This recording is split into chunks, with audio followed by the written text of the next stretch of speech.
Hello, everybody. So, today we're going to be joined by Sargam Dhawan, and I'm really excited to have her on our platform. And Sargam is a very young entrepreneur. And for all of you who haven't been on the Women Inspiring Network, if you feel someone has an inspirational story to share, do feel free to DM us. Women Inspiring Network took shape last year during lockdown, and we've had a 20 million reach. And it's a platform to share, create, and inspire women. And we're very excited to have Sargam join us today. And it's also a movement to pay it forward. So I'm just going to see where is Sargam, because she just did wave out to me. And we did a very interesting series with the American Embassy in New Delhi last week, which was on youth and empowerment. And we're going to be doing more of that in August. I can see Sargam, she's just joining us. Hi Sargam, thank Uh, you for joining us today. Not at all. Thank you so much for having me here with you. Yeah, so I'm really excited. I was just telling all our viewers a bit about you, that you are founder, entrepreneur of Tressmart India, and of course director for Penders and Botanicals. And you've got so many awards: Cosmopolitan Beauty Award, Nika Femina Beauty Award, Young Turk, Shepreneur by Outlook India and India Today magazine. Wow. And I'm really excited that, Time Power Women in 2020 has again given you a Young Entrepreneur Award. So I, of course, want to know more about your journey, but I was just telling our viewers that we did a very exciting session with American Embassy in New Delhi last week. It was a very interesting panel discussion where our focus was on youth and empowerment. And we would love to have you on that panel, because we are planning to do this again in August with them, which is I going to be in the third week of August. love to. I would love to. Yeah, so we had a sports personality for that. We had an actor, we had another entrepreneur. So it was really exciting. And so now I'm just going to ask you, Sargam, to tell us in your own words a bit about your journey and how did you found your company, and please throw some light on that. So I actually did filmmaking from university at Buffalo, New York. I finished in 2016, and when I came back, I actually took up a job at an ad agency in Gurgaon, and I actually left the job within 2 days because I just couldn't handle, the work pressure and the whole, I was just so nervous and so scared.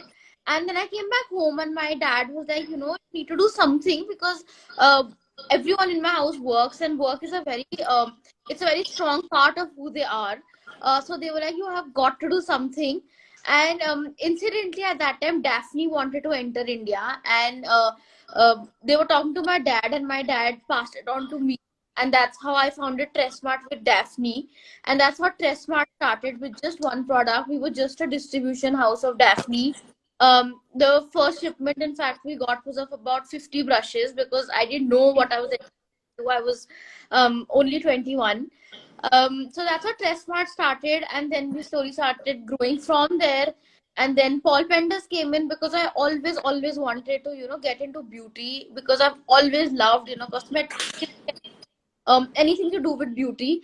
And again, it was a chance encounter. I had met Paul Penders with my grandfather in a flat, and he was looking to sell Paul Penders off, because he wanted to retire and things like that. So we bought over Paul Penders and brought it to India, shifted the manufacturing to Dehradun, which is where I'm from. And so yeah, that's how Tressmart started. And then last lockdown, we made it into an e-commerce portal and launched Global Tressmart for Sportswear. So that's just how Tressmart and Global Tressmart and Paul Pender came about. But that's so interesting. And when you're saying you started off at 21, I remember I started my communication business in Bombay when I was 23. So I know when you come from a family of entrepreneurs, it is going to be in your blood. And when I'm hearing you talk, I'm getting like really really excited about that. So, but since you come from a family of entrepreneurs, did you ever feel that you had to set the bar higher, reach that extra milestone? Since you also have an inclination towards entrepreneurship, so I'd like you to throw some light on that. I always feel like, I have to do better. I mean, I want to not actually better, but more like when I want to prove myself, because I've been given a platform and I don't want to like sort of let anybody down. Because like with Trustmart and Glow, my family supported me fully. So I feel all the time I feel like this pressure of not letting anybody down. I don't want to make a mistake. I don't want to goof up. I don't want to, make anybody angry. Also about me being an entrepreneur, the biggest, I mean, I'm a little bit is in my blood because my family is all into a lot of work and business. But what they've always done is they've let me learn on my own. They've let me make my own mistakes. I've goofed up a lot, wasted a lot of resources, but they've always let me do it by myself and learn by myself. But apart from that, there's not, I mean, it was difficult entering this industry because it's a very male dominated industry in terms of the CEOs, in terms of the all the senior people. Firstly, they're men, secondly, they're much older than me.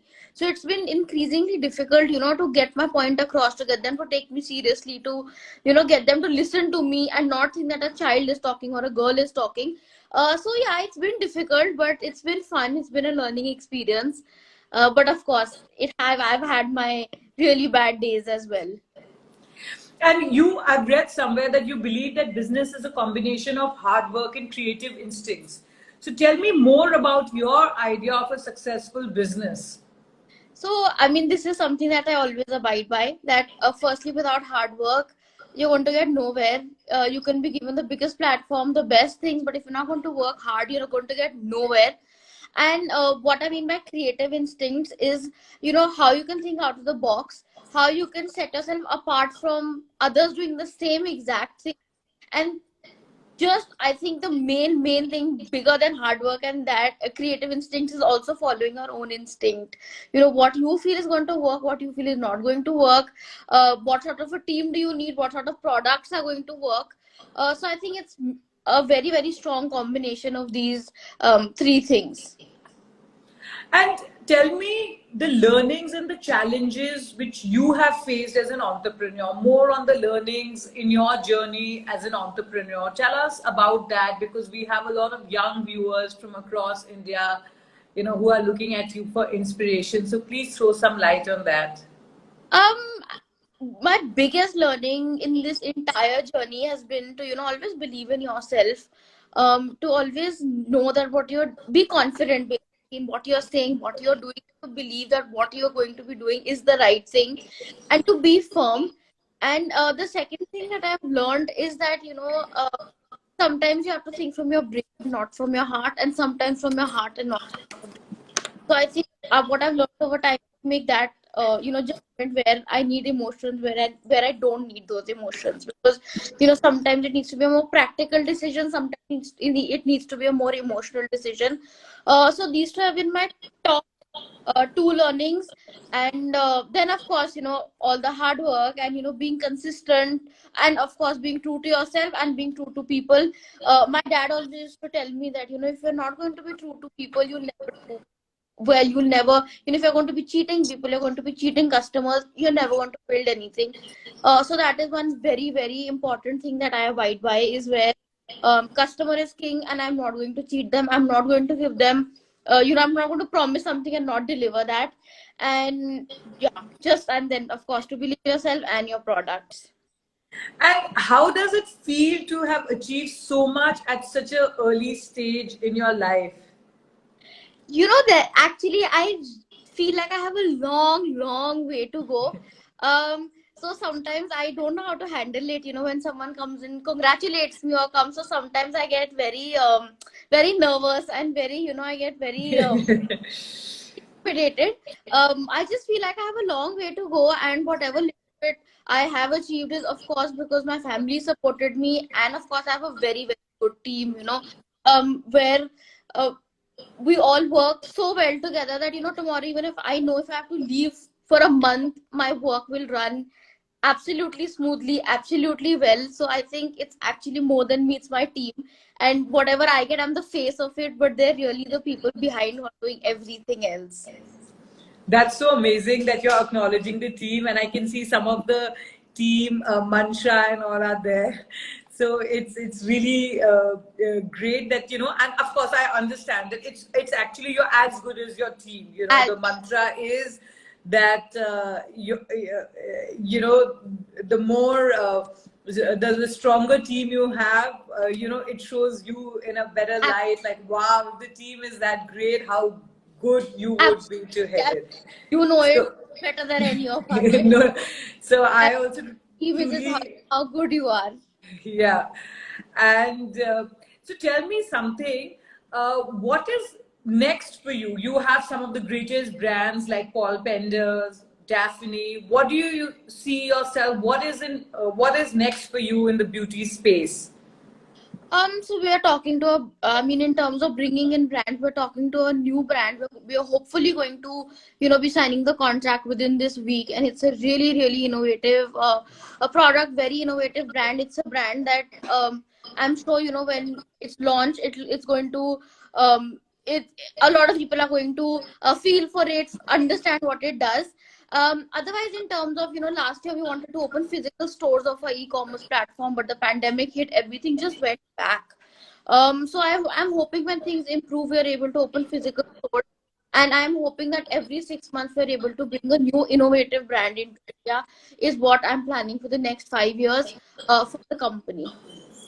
And tell me something, how has the pandemic been for you? Like, the last year. Like, I know the pandemic taught each of us to reset ourselves. That's also one of the reasons why the Women Inspiring Network took shape. I've always been interested in women leadership because I had the good fortune of meeting the C-level women internationally, like whether it was Ariana Huffington or Sheryl Sandberg or Indra Nooyi. And I always felt that, in some way I wanted to pay it forward, to come back to our country and pay it forward.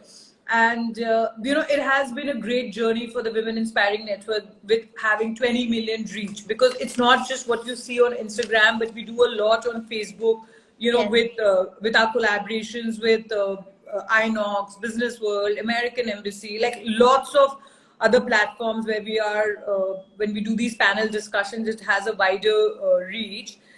And we saw an opportunity, like I saw an opportunity. It kept my team very, very inspired and motivated. So I wanted you to tell us, how was the pandemic been for you since last year, and especially in your business space? So it was obviously when the pandemic started, honestly, I thought it's going to be a lockdown for a week, 2 weeks. I don't think any of us anticipated this was going to go on for like the next year. It's still on and it's going on. So initially it was very, very bad because the salons suddenly shut. Nobody wanted to use our products. Everyone was sitting at home. They didn't really need, to do their hair or use beauty products or makeup or, things like that. So initially when it struck, it was very bad. We couldn't understand what to do. And at that time, we were not an e-commerce platform. We were only supplying to salons. That was our main business model. And so the first 2 months, we were in a very, very bad state. And then, of course, like the pandemic taught all of us to reinvent, and which was during that time we came up with the idea, that we should try make it an e-commerce platform, let people buy it online. Then when we started with that, the courier services wouldn't work. The customers were getting impatient. So again, like then we started reinventing, and after a lot of effort and a lot of marketing targeted, to something like that, you can look after your skin. If you're doing nothing else at home, look after your skin, look after your hair, look after yourself. So after a lot of that kind of marketing, a lot of education, actually, we really educated our customer base that apart from makeup, there's a lot more to skincare. So that's how we started reinventing, and slowly, slowly, by about September, we were back on our feet. Um, And this time when the lockdown happened, it was a very, very smooth lockdown because we had, set everything up. We knew what we were doing. We knew what was the message we wanted to send out to people. So yeah, I think now we've slowly understood um, how this is going to work. But of course, it we needed, I think, and also I feel that that was a push we all needed because we had become so laid back, with salons, because it was a, once you start selling to a salon, it's a constant supply. There's no too much, there's no push needed. So this was, I think, this pandemic was a much needed push for all of us at Tressmart, because we reinvented every single thing that Tressmart started with. That's so amazing to hear, and I can see a lot of our regular guests also here, like Shamoli. She's also a motivational speaker. I don't know if she'd like to join our conversation. Then we can, of course, tell Yes, her that please join. But please I join. just saw her, So let me ask her if Shamoli would like to join. And if our viewers have any question, they should feel free to sort of. I've sent a request to Shamuli, but I'm saying if any of our viewers have a question, they should actually ask us that. And so now, tell me something like which has been your favorite journey, in terms of association with the brands which you've been working, like, Paul Penders is more onto, clean beauty space, Daphne is more into hair. So which niche do you think yourself bending towards? Should it be more beauty? Should it be more hair? Should it be makeup? Or skincare? So I just wanted your thoughts on that. Honestly, they're all very, very close because like I started with Daphne. But personally, I have always loved skincare. So if you had to ask me like just a 0.1% where I am more inclined towards, it has to be skincare. And I'm not talking about makeup, but more like, moisturizers, face masks, sunscreen. So those kind of things. So I think it has to be Paul Penders, and also Paul Penders, because we manufacture it at my factory in Dehradun. I can see, the herbs are grown by us. Everything is done in house. So just a wee bit higher, I would say that I'm more inclined towards Paul Penders. That's amazing to know, because it's a great brand. It's created its own niche in the market, and now there's so much more conversations on the particular clean beauty space or usage of herbal. And I think that's also been because of the pandemic. We've all started looking little inward. We are also looking at more homegrown brands. I see a lot of influencers sort of reaching, and I see that being such a young entrepreneur, you are also a great, you're also an influencer. So give us some tips on how you're growing your page, your personal page. How are you growing that? I would really So, like some. I'm with that bit, Stuti. I'm struggling. But I really don't know what I'm supposed to do. My team tells me something, and I'm like, okay, I'll make this reel, and so I'll do it. But I find that most difficult thing to do. I don't like coming in front of the camera. I don't like these reels. Whatever my team tells me. So I'm far from being an influencer, and I'm really struggling with that. I'm really like struggling very, very badly. Acha. So tell me, one more question which I wanted to ask you, like when anyone wants to join your team, what are the kind of skill sets should they be?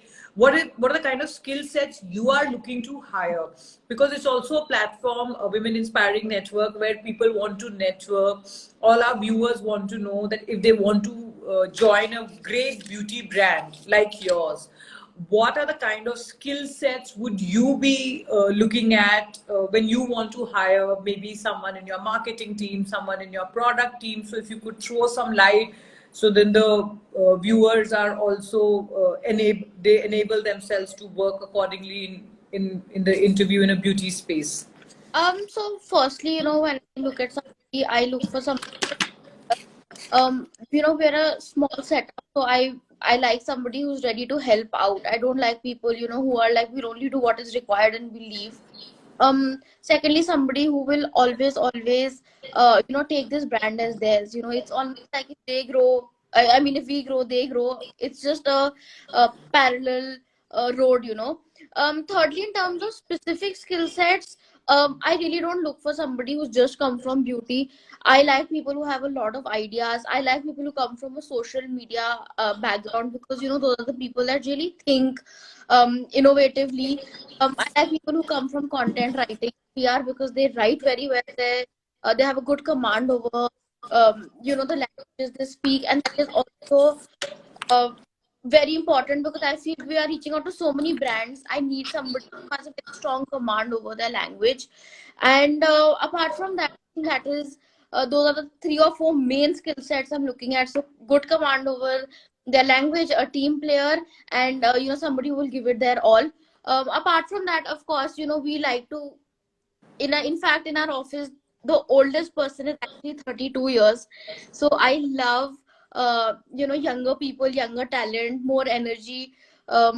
So if any of you want to actually apply, you are most welcome to, and we'd be happy to look at your CVs and call you for an interview. Yes.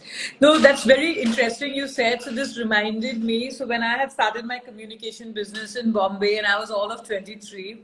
So of course, I think for the first few months I hired these young interns, and it was all as if like we were sitting, like in a train, one after the other, so we used to take turns to use the computer. And so we've always had a young team because I totally believe with what you are saying. In fact, even in our communication business, we look at people who know social media or who know digital, because that's really important, because then they get with us a different sort of skill set. And content is, of course, now it's all about storytelling, so how you Absolutely. really say the story makes all the difference. Absolutely. And it's been a while, it's been like 15 years me into my career, but I still feel that I have so much to learn from the younger lot who are in their 20s and they're full of life. I actually see even in the Women Inspiring Network, they'll keep coming with ideas and they're constantly doing reels and editing things. And I'm like, okay, so they also keep us in our toes. And, like another thing, which what has happened with the pandemic is also like we've all fast paced ourselves, so, we are all using, like, let's say Zoom, earlier we never even realized, but, we are so well connected. You have Zoom parties to Zoom classes to Zoom Everything, meetings and everything. everything. Like, I mean, earlier we would go for client meetings and probably half a day would go, 1 hour traveling, 1 hour meeting, coming back, 4, 5 hours gone. My teams now are spread across India and they can just log in from any location and the work just gets closed in So a jiffy. And it's so easy. If the Zoom meeting is for half an hour, that's you only spend half an hour on the meeting. You've And not, it's more focused. because you're only talking about that. You're not, even I feel that, in fact, now I prefer doing Zoom meetings than actually physically going and sitting with people. You spend time traveling, you spend time sitting there. It's just you spend half a day just doing one meeting.